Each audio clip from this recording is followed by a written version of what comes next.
Well, now I'd like to have Dennis Brennan. Welcome him to the show. Dennis, welcome. One small correction, Tom. That is not my personal layout. It is a layout that I was asked to redo the scenery on. Uh, So I do scenery on layouts, and I've got layouts that I've worked on in Florida and Delaware here, and in December I'm going to Long Island to work on one.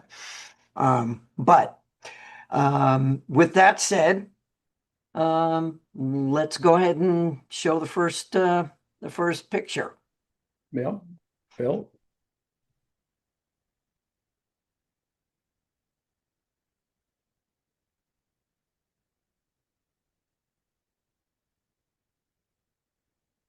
Okay. Well, this was an O scale high rail layout. And do the first slide.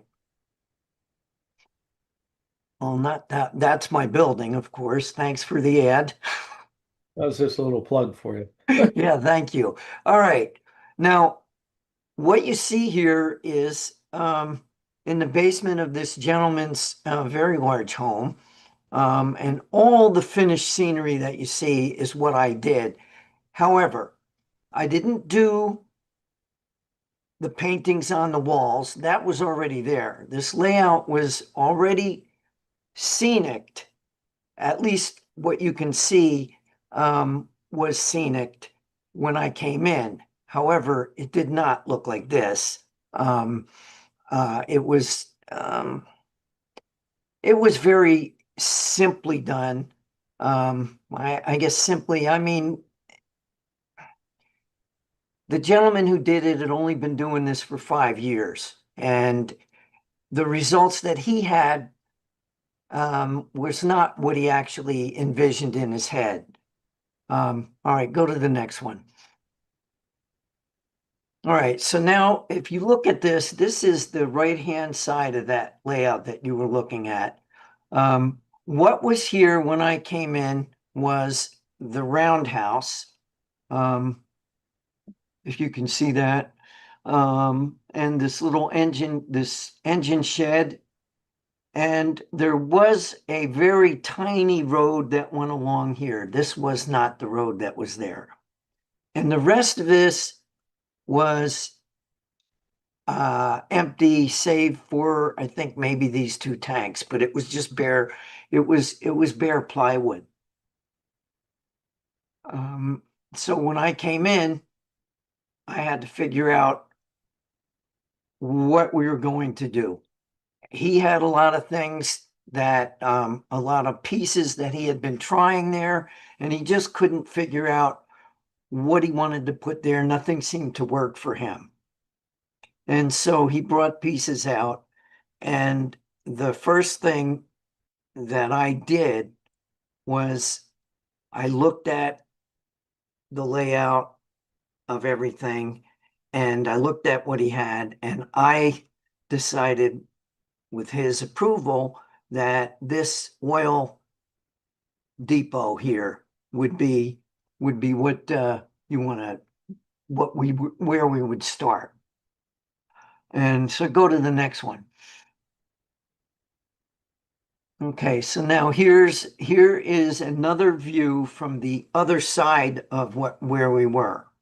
And this looks at the back side of that oil depot and the turntable and roundhouse. Now, all of the scenery around the turntable is what I put in. That's my Superior Sand, where you see that little blue truck.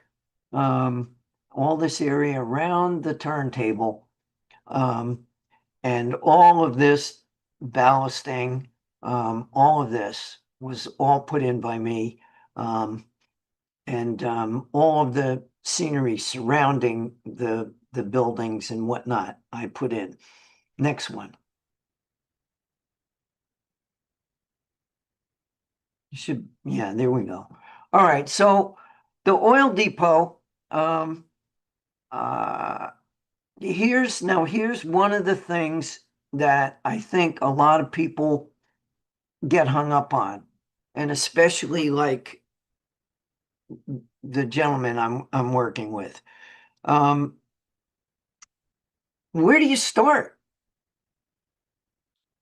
And he had the right idea, like the road that you saw before that ran along the tracks. It was a great idea. But there was a couple things that he didn't think about. And one is, where does that road come from and where did that road go? So my first thing was I connected that road up with this oil depot. We have to cross the tracks. You need to be able to get there. So if you have a spot on your layout, and I think this is important, you can build a layout. You start out with a blank sheet if you haven't drawn it up, and a lot of us don't. They just lay out the track, and you've got a blank piece of plywood. Now, what do? Where do you start? Um, Start with placing one thing, and usually there'll be something that you belong someplace. And if you don't know, then just pick a spot. Pick something like a switch tower, pick a station, or put an industry on one of your sidings. Once you have started there and you've placed one item, now the rest of the thing has to follow along. And what do I mean by that? What I mean is once you put the oil depot in here, now you need a way to get to it. Okay, you need a road that's going to service it. So, next slide.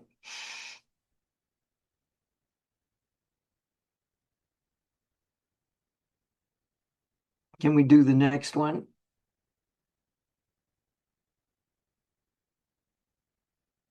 Hello, Tom. Oh, here we go. So here's this road. Now, what did I do here? He had a very narrow road and it was painted pretty much black. And this, he had the right idea. Like I said, the road traveled along the track, but it didn't go anywhere and it didn't come from anywhere. It was just there, which there's nothing wrong with that, but you need to draw your viewer into a scene.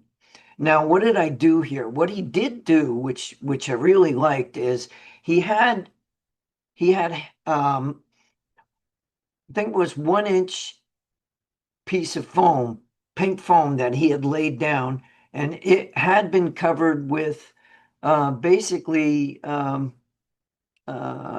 static grass that wasn't really static. It was just laying there. Well, what he did is he put the pink foam down and then he covered it with the plaster cloth and then he put the static grass on there. Well, I took the plaster cloth off and left the foam and then started from there.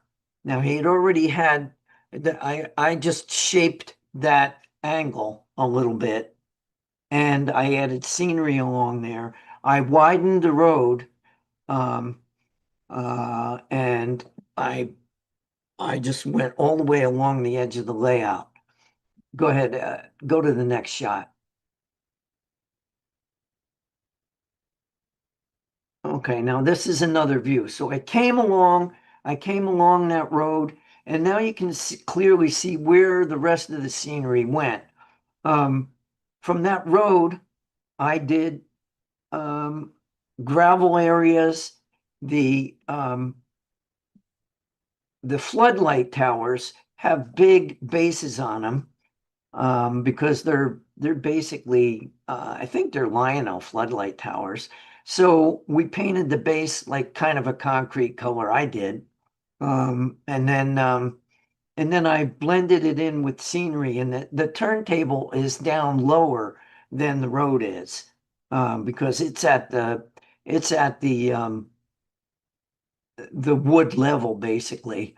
And so that's actually kind of nice because the road is up a little bit higher than everything else. And I kind of like that. Anytime you can give yourself a little bit of elevation makes a big difference. And Tom, the gentleman, had that idea.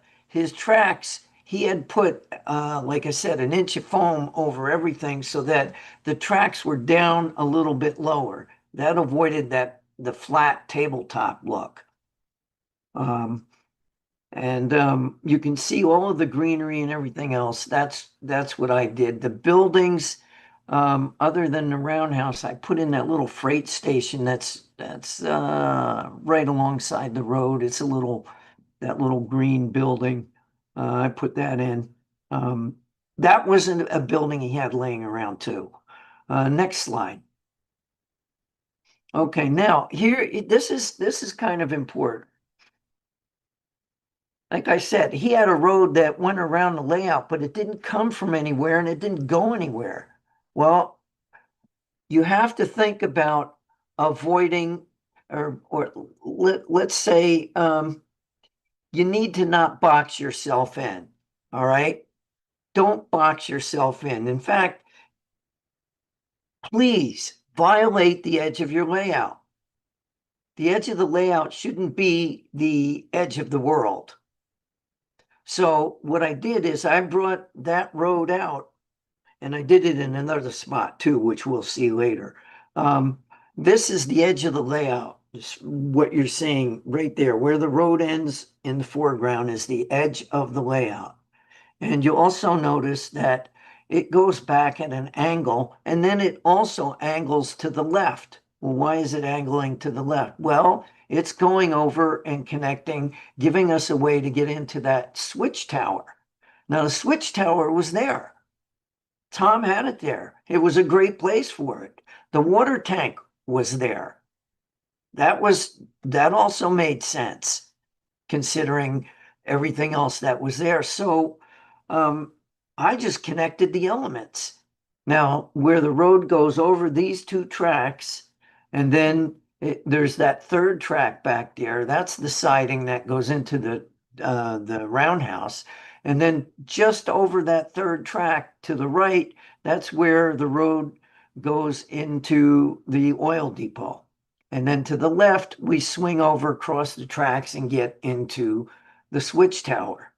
Now, what was really interesting for me was we were sitting there eating lunch one day, and we were sitting right in this spot. Tom was actually sitting in this spot, and he happened to be looking this direction, looking right down that road, and said, "Wow, I never realized, I didn't notice that, but that road leads you right into the layout." And I said, "Yeah." And he said, "That's amazing." And it was like a realization he had. Um, and so I think that's really important. Think about ways that you can extend your layout beyond the framework. Violate that frame. Don't get stuck. Don't box yourself in. And if you do that, it does make a big difference. And I think this shot proves that really well. Okay, go to the next shot. Okay, now this is the back end of the layout. The road that he had did come over to where you see that powerhouse is. The powerhouse was there, the roundhouse was there, the the uh, the coal elevator was there, um, and and that was it. So I worked with that, and I added the little freight building there, and I added another little building over on the other side of the road. Um, and then I figured out, this road also comes in from the edge of the layout. So now instead of a road that just kind of exists and comes from nowhere and goes nowhere, we've got a road that connects to the outside of the layout. I mean, there's other things, and your mind will expands the view. So um, that's something that you really need to think about. The other thing I really like what he did is he coved the corners. That's really nice when you can do that. And he has 072 on the outside, or and I think it's O, I'm not sure. Anyway, he runs big boys all the time on this. Now, I don't know, is there any other shots here? Okay, yeah. Now, this is another example. There was no scenery around this roundhouse at all, and the roundhouse is lower than everything else. So I just sloped the ground here, and I added trees and bushes and weeds. And I also back here on the far side of the roundhouse in this picture is a way to go from this road in the foreground to get to the roundhouse for employees. So if you think about building always needs parking either for the public or for employees or both, that's another place to to um, get you to think about how you're going to get there and what you need to do to get there. And once you start thinking that way, um, everything will fall into place. So I think, is that the last slide? Yeah. All right. Thank you. Um, any questions? How long did it take you to from beginning to end to scenic that layout? Um, Well, on that first side that you saw that we looked at, I think I worked on that. There was a train collectors, Lionel Train Collectors Operating Society lots, or Lionel Operating Train Collectors. Yeah, that's what it is, I guess. Lots was coming to town, and he needed to get that done. And so I think I worked on that. One, two. About four to 6 weeks to get that done. Daily, yeah. Yes, I worked every day. I worked Monday through Friday, 8 hours a day. And how large of a layout is that? What is the dimensions? Oh God. Roughly, roughly. That room, that room is the size of a three-car garage. Okay. Um, so that's pretty big. Uh, and then so I worked on that. And then I went back and I worked on the other side of the layout. He liked what I did. See, he had scenic on the other side too, but he liked what I did was what he envisioned in his head, but he just didn't. He didn't have he didn't have the experience to do it. He So had the right ideas. he had somebody construct that layout on his behalf. Is that Yes, he he had carpenters come in and build the layout, and then he had there were several train guys who helped him, I think, with the track plan. And then he put the track down, and then he did all the scenery. oh he You'll see when we do the next segment of it, the next time I'm on, he did all these mountains and stuff. And the work that he did was not bad.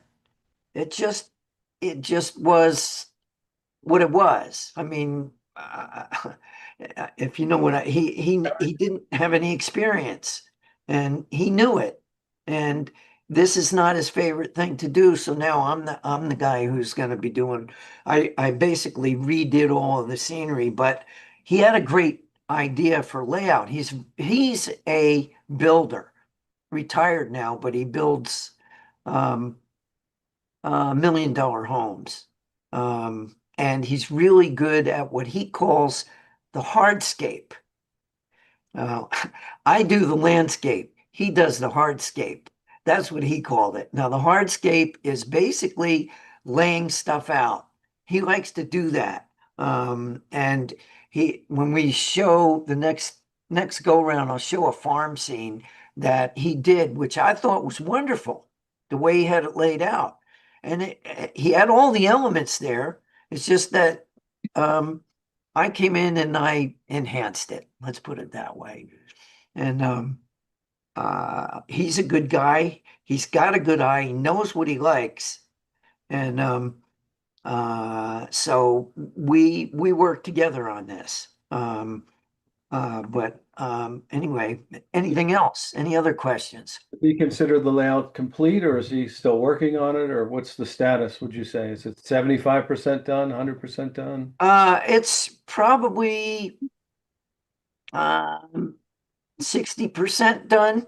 There is a whole lower level underneath that. I think if you look at that first slide again, you probably could see that. My next task is going to be working on that lower level, but it's not going to be done to the same degree as the upper level because you can't really get down there. And most people are not going to get down on their knees and look at that. No. So we're going to do the front edge of it and stuff. And now there's another room, a fairly big room, that he's got a helix in so that he can connect the upper and lower levels. And on top of the helix, we're going to put if you noticed in that other, in the photos that I showed in the back corner, there was the Altoona brewery complex that made by Altoona Model Works. Um, we're moving that to the top of the helix, and it's a big circular area. I think it's probably 6 feet or bigger in diameter, and we're going to scenic that in and then connect that with the rest of the layout. How we do that is going to be done with custom made bridges that he's already got ordered. And so my job and we've already figured out sort of the layout of the tracks.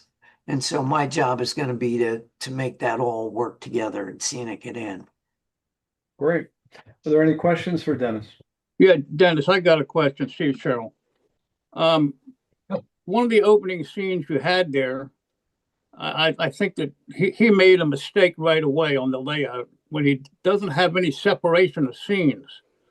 You came in and you saw the entire layout. Therefore, he was forced to have a road that ran the entire layout. He kind of boxed himself in there rather than having a shelf type layout or separate scenes, and that's why you had to end up making that road. And what era is he modeling? Well, the he's not as concerned about era. Um, he's more of a play with your trains in a nice environment layout.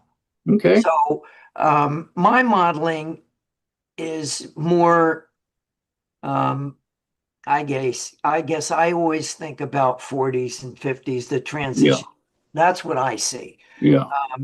And to give you a little thing, the road that I put in, you could see that road was weathered. It wasn't black. It No. was discolored here and there. He wasn't really sure about that. He wanted to see it a lot darker. Hmm. And his idea is to keep things really clean and neat. And there's nothing wrong with that, but that's really not my style. And so in that area, he finally came around, I believe, because I said, listen, this is an industrial road. This is a road that's used for getting to these places that you often see running along the side of a track. Hmm. So that whole industrial area can be a little bit disheveled, right? And so he understood that. Now, when we do the other side of the layout, the street is a lot cleaner, a little cleaner than I would like, but it's a compromise that I make, which is fine. I don't, I mean, it's his layout. It's Yeah. not my layout, and um, so, but he understands. Um, he likes what I do, and so we agreed to disagree on a few different things, which is fine. Nothing wrong with that. As far as the shelf type thing, I don't disagree with you. Um, it's really hard when you have a giant space that you have to fill up, and it's hard to create um, scenes different scenes, but you can create areas of interest. Now, I didn't, in this go round, I wasn't trying to focus on specific areas of interest, as I just wanted to give you more of an overview of everything that I did. I Yeah. can come back and show the various scenes that I created. So you do have points that stop your eye, Mhm. because nobody ever looks at the whole thing from above, or like I see. You walk into a layout, what's going to happen? Your eye is going to go someplace, right? It's not going to look at everything. There's too much. Anyway, I hope that answered the question. Yeah. Any other questions for Dennis? The layout, rescue and a layout. You're going to layout rescue. Well, I don't call it rescue. I call it enhancement. Oh, okay. Okay. I mean, his layout was fine for him the way he had it, until I did what I did. And then he realized that, you know, it could look better than what he had, which is what he saw in his head. You know how you get an idea in your head and it never comes out the way you think of. Well, he just couldn't, and he didn't want to go any further than what he did. And that's why he has me coming in, and that's fine. And I love to do this stuff. So, um, You should secretly let me come out and put a shanty town in there. It sounds like right for that. It would be disenchantment. yeah, he's got a couple little areas, but it's fine. I'm having a good time. He's having a good time, and I'm giving him what he wants, and just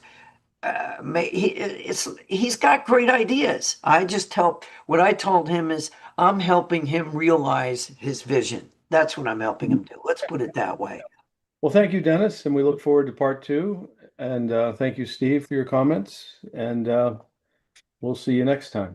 All right. Thanks, guys. I appreciate it.